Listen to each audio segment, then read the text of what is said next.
Coach. Thanks, Paul. Appreciate it. Thanks, everyone, for being here tonight. You know, obviously, one heck of a Big Ten football game. You got to tip your hat to Bo and his young men, the way they battled back. I thought we battled. We gave ourselves a chance to win, and down the stretch, we just didn't make the one more play that we needed to make.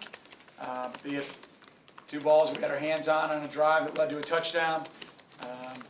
You know, we're moving the ball pretty well there on the last drive in 2 minutes, and you know, it was a tough outcome, but very appreciative of our fan support.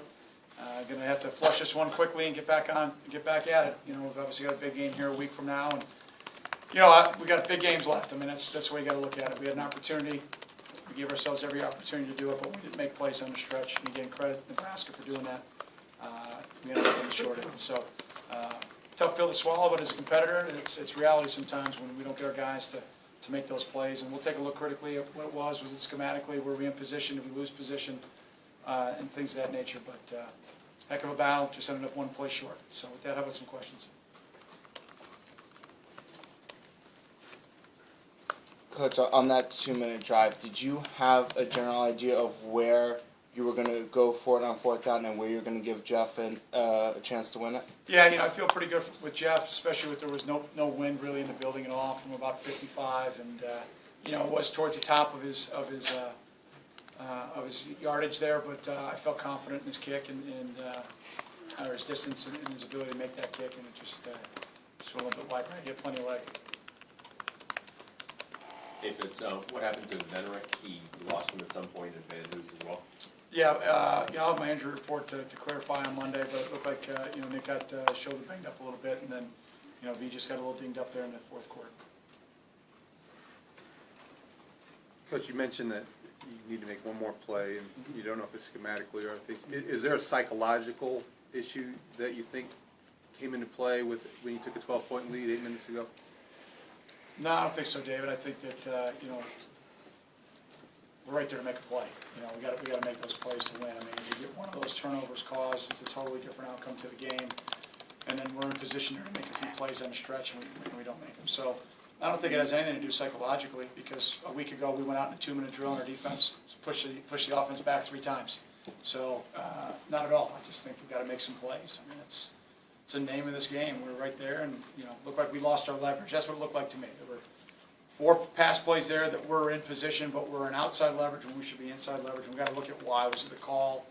Did we just lose our shade? Did they beat us? Which is possible too, that they actually went up and beat us on the route. Your thought process in going for it on 4th and inches when you scored in the next play in the 4th quarter? Well, you know, just playing to win. I felt like that, you know, we had struggled a little bit early moving the football. We were deep in the red zone, and I felt like we needed touchdowns instead of field goals. And, you know, their offense is so darn explosive that you never feel like you got the thing in the bag. And we really felt like scoring a touchdown there would give us a chance to, you know, get a little bit of extension in the lead. And you know, for the most part, our defense was playing pretty well, too. Coach, baseball was there pretty good game against these guys last year. What did they do differently that just kind of took a lot of it today? Well, for a while there, they were putting 9 guys in, you know, 9 or 8 guys, depending on what our set was in the box, and they always had somebody accounting for them. If you notice, that's why we took some shots one-on-one, and you know, we make one of those catches and throws, it's a different game, and we ended up making one, you know, for the touchdown pass, but there were about 4 or 5 other ones.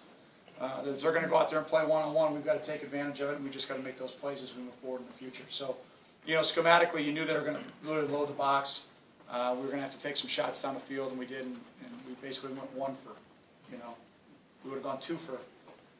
We're going to be smiling in this room instead of frowning like you guys all are now. So, buck up, smile, let's go.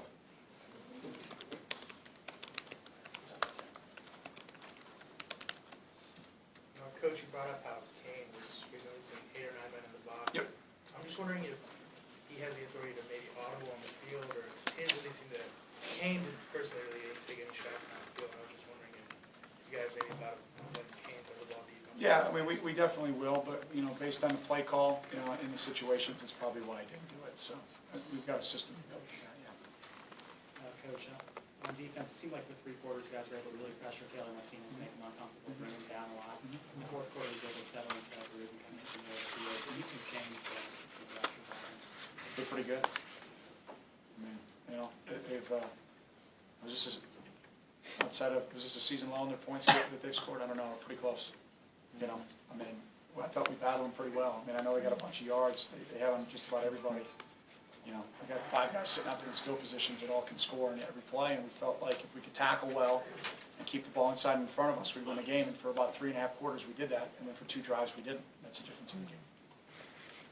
What, did that have to do with the pass rush on the last drive by Nebraska? It didn't seem like there was much of one. Is it philosophical, or is that just the guys sort of taking a step back a little bit? I just think they blocked us. We had some guys and some edges, and it just looked like they did a nice job in protection. They were throwing some play-action pass off the run game, some good compliments to what they were doing in the run game. And again, you know, we got to compliment each other. You know, we got to get good coverage down the field so our guys can make that extra step. We got to get that extra step up front so the DBs don't have to, you know, cover as long. So I thought we had pretty good heat all day. I don't know that we won the sack battle 3-1.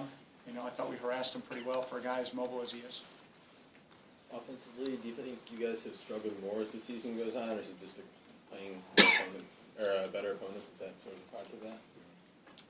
You know, I told you, I think early in the year, guys, we're not going to win a beauty contest here. We're a pretty young ball club, and you know, I think early on, if we tried to press and try to do a little bit too much offensively, guys were trying to squeeze too much out of a play instead of taking 3. And you know, Locke always said, take the nickels, it'll all add up to being dollars. You know, we weren't patient enough to take the nickels early. And, you know, again, we got to look at where we're calling things that made guys get out in space and feel like they had to do too much, or, you know, take a look inward first, and then we'll see if we can get that fixed as we move forward. It's on the first of the 2 near picks where the 3 guys got their hands on the ball. What did you see on that play? And after the second one as well, did you start to wonder, this could be a bad sign? We had 2 great chances here. Yeah, I mean, when you have a chance for a turnover and you miss it, you know, the football gods usually strike you with some lightning, you know. So, 2 in 1 drive, it's not good. A little lightning at it. And the first one, what did you just saw the ball kind of... Well, yeah, I don't know who hit it first. Probes had his hands on the ball and then Bus tipped it, or vice versa. I don't know. And then, you know, I thought we were watching cats play volleyball. You know, passing it back and forth. We catch the ball, it's a different deal. And then, you know, Eves' play would have been spectacular. He had a great break. But against their offense, I mean, that's what you got to do. You got to steal those possessions, and we were unable to do that. And credit Nebraska, they found a way to respond to it. And, you know, 2 drives at the end of the game. You know, 5:55 and 2:08 left in the game, and otherwise it's a different outcome. You know, talking about those missed opportunities on defense, offensively, you guys caused 3 turnovers in the first half and only get 7 points off of them. What was happening that you guys weren't able to convert those turnovers into points? Like I said, you know, I thought that we had some opportunities there in the passing game, and we were 1 for the half, I think, or maybe 0 for the first half. You know, and you can't do that when they're going to load the box that way. We've got to be able to take advantage of the outside. We weren't able to do that today. So we've got to look at what we're doing schematically first and make sure we got the right guys getting the ball thrown to them. And then you know, what made us not execute the play? Was the ball too underthrown, too overthrown? Did we squeeze the route off? Did we knock it off the jam? You know, a lot of those things.